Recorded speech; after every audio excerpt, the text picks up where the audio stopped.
네, 정치권은 당장 대선 후보를 각자 뽑아야 합니다. 당내 경선 등 곧바로 대선 레이스가 시작되는 겁니다.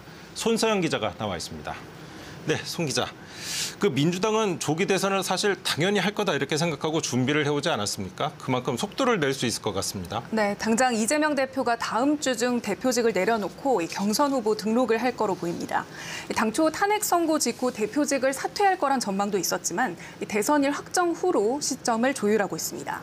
대선까지 2달밖에 남지 않은 만큼 당내 경선은 2, 3주 안에 압축적으로 진행될 전망입니다.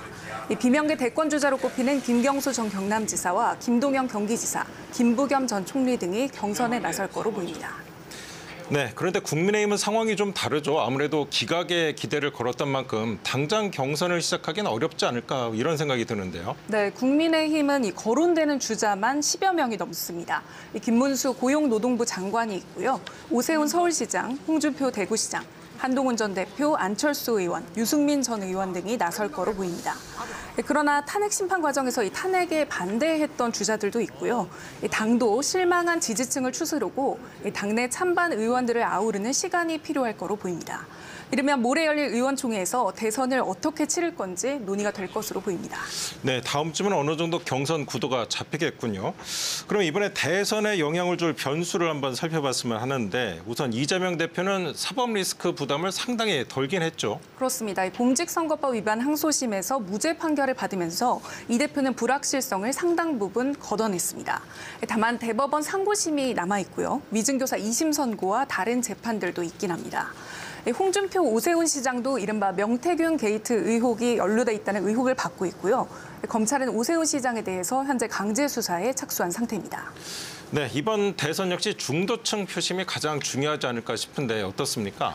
네, 민주당은 이 대표를 중심으로 이 중도층을 잡기 위한 이른바 우클릭 행보를 꾸준히 해왔습니다. 이 세금 문제나 경제 정책과 관련해서는 이런 기조를 계속 유지할 거로 보이는데 당 정체성 문제를 들어서 당내 비명계 주자들과 갈등할 가능성도 있습니다. 국민의힘도 중도 지지층 확장에 공을 들일 수밖에 없는데요.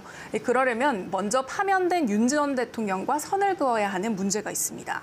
다만 이렇게 되면 탄핵에 반대하며 윤 전 대통령을 적극 지지했던 지지층들이 돌아설 수 있다는 게 딜레마입니다. 네, 대선이 당장 2달밖에 남지 않았습니다만 개헌도 혹시 변수가 될 수 있겠습니까?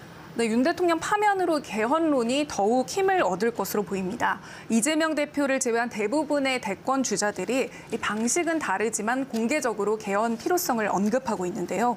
이렇게 개헌을 고리로 한 합종 연행이 성사된다면 이번 대선에 또 다른 변수가 될 수 있습니다. 네, 마지막으로 각 정당의 연대서 선거를 치를 가능성 어떻습니까?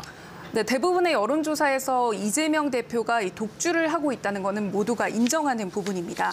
하지만 이 민주당 내에서도 실제 선거에 들어가면 보수와 진보 진영이 각각 결집하며 팽팽한 대결이 될 거로 보는 시각도 있습니다. 이 진보 진영에선 조국혁신당이 주장한 완전 국민 경선제도 변수가 될 수 있습니다. 보수 진영에서는 반 이재명 연대가 등장할 수도 있는데요. 국민의힘 대권주자와 개혁신당 이준석 의원이 힘을 합칠지도 주목됩니다. 네, 손서영 기자 잘 들었습니다.